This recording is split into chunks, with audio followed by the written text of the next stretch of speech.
Over to you, Bongiwe. What are ordinary citizens saying?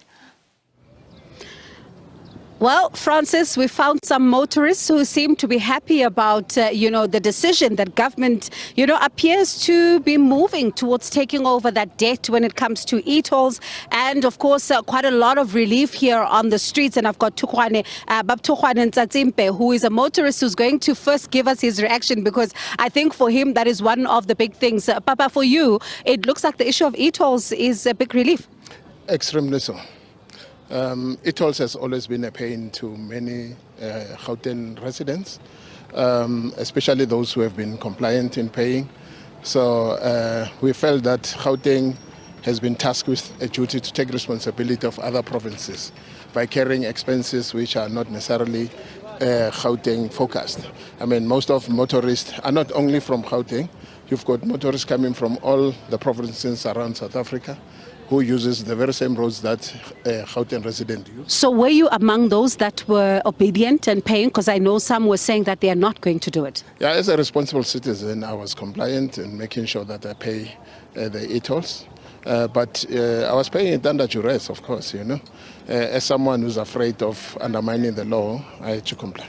All right, and let's move to Ntatesem. Ntatesem Malema is also a motorist who's going to share his views as well with us. For you, Ntatesem, the issue of e-tolls, has really been a big relief for Ntate Tukwane here. I wonder for you, what stood out from the medium-term budget policy speech? Yeah, also we're so happy about that because we spend a lot of money. I remember last month he sent me the bill for 7,000 something. So I don't have that money because when I drive up to north, and then we spend a lot of money. I wish they can scrap also the toll gate as well, because we spend a lot of money, so we don't know this money where they're going to.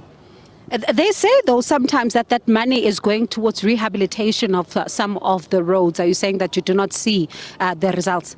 But we're not sure what the man doing. That's the problem we have, because they can say, but we're not sure about that. So how sure we are, that's the problem we have. But it's a lot of money when we go to north, to spend a lot of money, petrol, e-toll, toll gate. Where are we going to get those money? That's the problem we have. And I wonder, though, for you and Ntate Tukwane, the issue of municipalities. I mean, the minister talking about some of the municipalities that are dysfunctional. They're not providing the services that are supposed to be provided for the people. Was that for you not one of the headaches as well? Yeah, the issue of municipalities has always been a headache to South African government, to be honest. Reason being, South Africa, you remember, it's a country of two societies, the rich and the poor. So in most municipalities where the poor communities are concentrated, there'll always be a problem of non-payment of services. And as a result, that used to affect the cash flow of the municipality, and that then automatically rendered the municipality dysfunctional. So if the government is going to intervene, I see that as a positive, because a responsive and responsible government has to do that, take ownership of the shortcomings and the weaknesses that it identifies within its own society and communities. All right, let me thank you both for your time. I do appreciate it. I'm going to try, Francis, very quickly, see if I can approach this gentleman here and see if he did listen to the medium-term policy budget statement. Papa, how are you? All right, and you? Thank you very much. We are live on SABC News, and I wonder if you managed to listen to the Finance Minister this afternoon? No, I didn't. So one of the things that they're talking about, it looks like e-tolls are, well on their way to being scrapped. At the same time, there's support for municipalities as well. There's also a little bit, of course, of work that needs to be done to reduce the Eskom debt. And the minister talking about the issues around, load shedding and how serious of a risk it is to the economy. Let's talk about the issue of load shedding for you. How serious has it been? It has been very serious because everything now deals with electricity. So it has affected business. It has damaged a lot of, domestic, gadgets in the homes, which is a loss. And it affects also the labor. The fact that everything is working with power. So that one maybe it's the time we start thinking to move to solar or to bring in something. Otherwise, it's a good lesson, a wake-up call. All right. Yeah. Thank you so much, sir. Thank you. Thank you. I know I'll put you on the spot there. You said the toll gate? Yes, the e-tolls.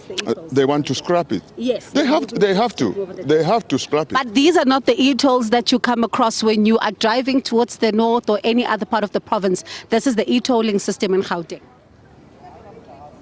Oh, yeah, that become very complicated because roads has to be maintained. As long, there is a responsibility and accountability how the money collected is used. Otherwise, it fits the purpose. Yeah, but we need it because roads has to be maintained, and we should see in the city because the roads now have got potholes. Where are we going? Where is the money going? What is happening with the money? All right. Thank you so much, sir, for your time. Please give us your name and surname. Reverend Eddie Saisha. Okay. Thank you very much for your time, sir. And Francis, these are some of the people here that are talking about their reaction. It looks like the biggest winner for them has been the issue of e-tolls. You see, this is me trying to grapple with the cars as well, making sure that we don't get hit. But Francis will continue to bring you more as we're seeing a lot more people coming back to the mall because they're saying that they know that 6 o'clock the lights will be back on and they'll be able to do some last-minute shopping. So we're hoping to bring you more views as we continue with this broadcast. Thank you, Bongiwe. And look left and right before you do your stand-ups in the road. But she dodged that car. Are you satisfied? Question of the day with the minister's medium-term budget policy statement. And we said, if not, what do you think he should have touched more on?